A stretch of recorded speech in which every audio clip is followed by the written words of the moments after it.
Hello everyone, আজকের ভিডিওতে আমরা টাইপস্ক্রিপ্টের ক্লাস সম্পর্কে জানবো। এর আগের ভিডিওতে আমরা জাভাস্ক্রিপ্টের ক্লাস সম্পর্কে জেনেছিলাম, অবজেক্ট ওরিয়েন্টেড প্রোগ্রামিং এর হালকা একটা আইডিয়া নিয়েছিলাম।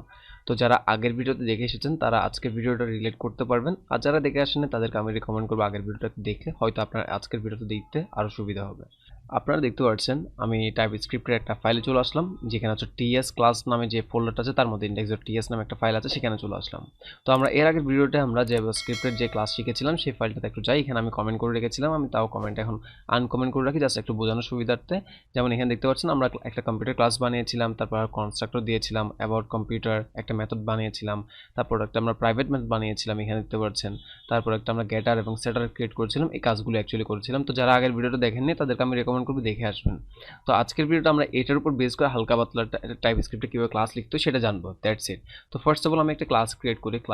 তো ক্লাস ক্রিয়েট করার জন্য আমি এখানে কম্পিউটার বানাবো নিশ্চয়ই আগের মতো, COMPUT কম্পিউটার বানিয়ে নিলাম। তারপর তার মধ্যে নিশ্চয়ই কী কী থাকবে, কনস্ট্রাক্টর থাকবে। কনস্ট্রাক্টরের মধ্যে হচ্ছে এখানে মানে যা যা থাকা সেগুলো থাকার কথা অ্যাকচুয়ালি। তো এবার আমি একটু এন্টার দিলাম এখানে। তো দেওয়ার পর এখানে আমরা আগে কী করতাম, আমরা জাভাস্ক্রিপ্টের মধ্যে ফার্স্ট আমি কম্পিউটার নেম এবং হচ্ছে যদি র্যাম নিতে চাই তাহলে কী করতাম, আমরা নেম এবং হচ্ছে আমরা এখানে র্যামটা নিতাম। নেওয়ার পর হচ্ছে এখানে আসতাম। এখানে আসার পর আমরা দিস ডট নেম দিয়ে হচ্ছে আমি নেম যেটা আসছে সেটাকে সেট করে দিতাম। তারপর হচ্ছে আমার এই জায়গাটাতে দিস ডট আমার র্যামের মধ্যে হচ্ছে আমার যে র্যামটা আসলো সেই র্যামটাকে সেট করে দিতাম। Okay fine. বাট এখন দেখছি যেখানে যে টাইপস্ক্রিপ্টের ফাইলে আসলাম এখানে একটা এরর দেখাচ্ছে। এটা যদি আমি হোভার করি এখানে দেখা যাচ্ছে কি name doesn't exist in this type, মানে হচ্ছে এই নেমটা এখন এখানে এক্সিস্ট করছে না সেটা বলছে। তো এবার চলুন হচ্ছে আমি এখানে এটাকে কপি করে নিলাম। কপি করে আমার জাভাস্ক্রিপ্টের যে ফাইলটা আছে এই জায়গাটাতে আসলাম। আসার পর আমি যদি এখানে পেস্ট করি, এখানে দেখতে পাচ্ছেন এখানে কোনো ধরনের এরর্স নেই। মানে হচ্ছে বোঝাতে চাচ্ছিলাম যে আমার জাভাস্ক্রিপ্ট ফাইলের জন্য এই যে কোডটা লিখেছে সেই কোডটা একদম পারফেক্ট কোড, বাট আমার টাইপস্ক্রিপ্ট করে এটা কিন্তু পারফেক্টলি কাজ করছে না। তো আমাদের বুঝতে হবে তাহলে টাইপস্ক্রিপ্টে কীভাবে আমরা ক্লাস লিখতে পারি। তো টাইপস্ক্রিপ্টে ক্লাস লেখার জন্য আমাদের ফার্স্ট অফ অল একটা কাজ করতে হবে, যে আমার এই জায়গাটাতে এসে বলে দিতে হবে কি আমার নেম যেটা আসবে সেই নেমটাকে আমরা কি ফরম্যাটে নিচ্ছি। আমরা যদি স্ট্রিং এনে তাহলে স্ট্রিং, ওকে ফাইন। আর আমরা এরপর হচ্ছে র্যাম যেটা আছে, আমার র্যাম যেটা আছে সেটাকে আমরা কি ফরম্যাটে নিচ্ছি, আমরা সাপোজ হচ্ছে নাম্বার ফরম্যাটে নিচ্ছি। That's it. এখন দেখতে পাচ্ছেন আমার এরর চলে গেল। Wow fine. বাট এবার হচ্ছে আরেকটা প্রবলেম, সেটা হচ্ছে কি আমার কনস্ট্রাক্টর নেমের মধ্যে একটা তিনটা ডট দেখাচ্ছে। তো সেটা যদি আমি হোভার করি এখানে দেখা যাচ্ছে কি parameter name implicitly has an any, মানে এটা এনি এনি এনি কোনো এনি ফরম্যাটে চলে আসতে পারে সেটা বোঝাচ্ছে অ্যাকচুয়ালি। তো আমি এই জায়গাটাতে আবার এখানে আমার বলে দিতে হবে যে আমার এখানে আমার স্ট্রিং আসবে, আমার র্যাম যেটা আছে সেটা হচ্ছে নাম্বার আসবে। তাও আমি এখানে স্ট্রিং দিয়ে দেখি তাহলে কি হয়। আমি স্ট্রিং দেওয়ার পর দেখা যাচ্ছে কি এখানে একটা প্রবলেম, সেটা হচ্ছে আমি যদি এখানে হোভার করি স্ট্রিং মানে তুমি অ্যাসাইন করতে পারবে না কিসের টাইপ নাম্বারের মধ্যে, কারণ উপর আমি কিন্তু এই র্যামটাকে নাম্বার দিয়ে দিয়েছিলাম। তো সেই কারণে এখানে আপনাকে এই জায়গাটাতে বলে দিতে হবে কি আমার এই জায়গাটা হবে নাম্বার। Okay fine. এখন দেখতে পাচ্ছেন আমার পুরো মানে ক্লাসটা একদম পারফেক্টলি কাজ করবে, কোনো ধরনের ইস্যুস হবে না। তাহলে আশা করি বুঝতে পেরেছেন যে বেসিক জিনিসটা যে কীভাবে আপনি ক্লাস লিখতে পারেন টাইপস্ক্রিপ্টের মাধ্যমে।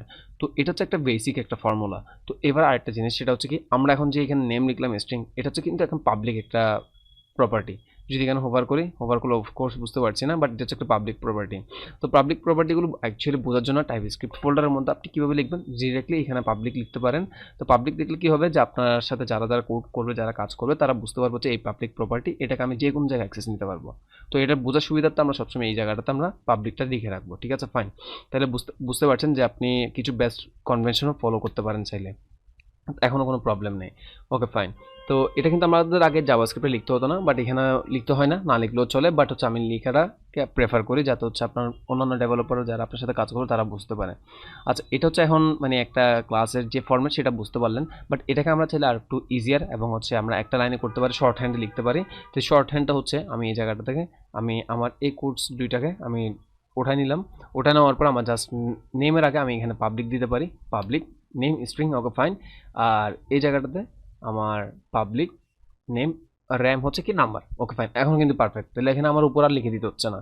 তো আবার একটা জিনিস, আপনি যদি উপরে লিখেন এই জায়গাটাতে লিখেন তাহলে কিন্তু একটা প্রবলেম হয়ে যাবে। আমি যদি এখানে লিখে রাখি পাবলিক নেম জাস্ট স্ট্রিং এভাবে যদি লিখে রাখি তাহলে একটা প্রবলেম, কি প্রবলেম, এখানে যদি আসি এখানে দেখতে পাচ্ছেন ডুপ্লিকেট আইডেন্টিফায়ার, মানে হচ্ছে তুমি এই নেমটাকে ডুপ্লিকেট মানে দুইবার অ্যাসাইন করছো অথবা দুইবার মানে ঠিক লেখার চেষ্টা করছো সেটা বলছে। তো আপনি এখানে জাস্ট উপরে না লিখলে জাস্ট এখানে শর্ট হ্যান্ডে একবারে লিখে নিতে পারেন। Okay fine. তাহলে এবার আমি যদি সেভ করি তাহলে ঠিক আছে, ঠিকঠাকভাবে কাজ চলবে। নিচে এসে এবার আমি একটা ইনস্ট্যান্স ক্রিয়েট করি, যেমন আমি ক্লাস ক্লাস না নিশ্চয়ই কনস্ট হচ্ছে কি কম্পিউটার 1, তারপর এটাকে আমি নিউ কম্পিউটার দিয়ে ইনস্ট্যান্সিয়েট করবো, নিউ কম্পিউটার। তার মধ্যে হচ্ছে আমার নিশ্চয়ই দুটো জিনিস দিতে হবে, একটা হচ্ছে আমার নেম এইচপি, আর আমার হচ্ছে র্যাম যেটা হচ্ছে নাম্বারে যাবে সেটা হচ্ছে আমাকে 16 GB র্যামের একটা কম্পিউটার চাচ্ছি। Okay fine. এবার আমাদের একটা কাজ হচ্ছে প্রাইভেট যে প্রপার্টিগুলো সেগুলো নিয়ে আলোচনা করব। তো প্রাইভেট প্রপার্টিগুলোতে আমরা এখানে টাইপস্ক্রিপ্টের মাধ্যমে জাস্ট বলে দিতে পারি private, PRIVATE, private. Okay fine. Private লেখার পর আমরা এর আগের ফাইলে আপনারা যদি দেখে আসেন তাহলে বুঝতে পারবেন, এর আগের ফাইলে আমরা প্রাইভেট লিখেছিলাম SSD টাকায়। যেমন আমি যদি এখন সবার টপে চলে যাই, টপে চলে যাওয়ার পর এখানে দেখতে পাচ্ছেন হ্যাশ দিয়ে হচ্ছে আমরা লিখতাম অ্যাকচুয়ালি প্রাইভেটটা, সেটাই হচ্ছে এখানে আমি লিখবো। তো প্রাইভেট আমি SSD। তো এখানে একটা কনভেনশন ইউজ করতে পারেন, সেটা হচ্ছে কি আগেরটা আপনি আন্ডারস্কোর ইউজ করতে পারেন, তাহলে হচ্ছে বুঝতে পারবেন এটা প্রাইভেট প্রপার্টি। যদি আমরা এখানে কি লিখছি যে ফার্স্টে প্রাইভেট লিখে দিচ্ছি, তো প্রাইভেট ইজ ইকুয়াল হচ্ছে কি প্রাইভেট, এটা কি হবে প্রাইভেটটা নিশ্চয়ই নাম্বার হবে, নাম্বার, এবং এটার একটা ভ্যালু আমি দিয়ে দিতে যাচ্ছি, যেহেতু আমরা এর আগের ভ্যালু দিয়ে দিয়েছিলাম মানে 512, এটা হচ্ছে মানে প্রি ডিফাইন্ড রেখে দিতে চাচ্ছি, তো সেখানে 512 এখানে লিখে দিতে পারে। ফাইন, কত সুন্দর তাই না? আবার আপনি চাইলে এই যে এখানে লিখলেন সেটাকে আপনি এখান থেকে আমি জাস্ট Ctrl+X দিয়ে কাট করলাম, কাট করার পর এটা এখানে না রেখে আমি চাইলে একটা লাইনের মধ্যে এই জায়গাটাতেও লিখতে পারি, যাতে হচ্ছে বেস্ট প্র্যাকটিসটা ফলো করতে পারি। বেস্ট প্র্যাকটিস না অ্যাকচুয়ালি মানে যে কনভেনশনটা আমরা অ্যাকচুয়ালি ফলো করছি সেটা আমরা চাইলে ফলো করতে পারি, এখনও কোনো প্রবলেম নেই। তো আশা করি বুঝতে পেরেছেন যে আপনি চাইলে এই জায়গায়ও লিখতে পারেন অথবা বাইরেও লিখতে পারেন, বাট মাঝে মধ্যে আপনার এই প্রাইভেট প্রপার্টিগুলো বাইরে লিখাই বেটার, তো সেই কারণে আমি এখন এটার প্রাইভেট প্রপার্টিটা বাইরে রাখছি। তো এবার চলুন হচ্ছে আমরা এই জায়গাটাতে প্রাইভেট মেথড ক্রিয়েট করি। যেমন প্রাইভেট মেথডের মধ্যে আমি হচ্ছে কি গেট ডিটেলস নামে একটা মেথড ক্রিয়েট করলাম।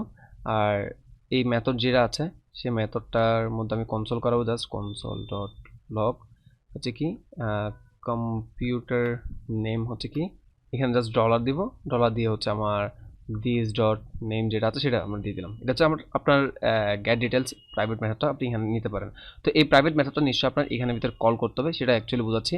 আর এটা যেহেতু আমরা এখানে কনসোল করছি, তো সেই কারণে আমরা জাস্ট এখানে বলতে পারি এটা রিটার্ন করবো হচ্ছে কি ভয়েড। ফাইন। তো এতটুকু পর্যন্ত জানলেন একটা আমরা চাইলে প্রাইভেট মেথডও ক্রিয়েট করতে পারি।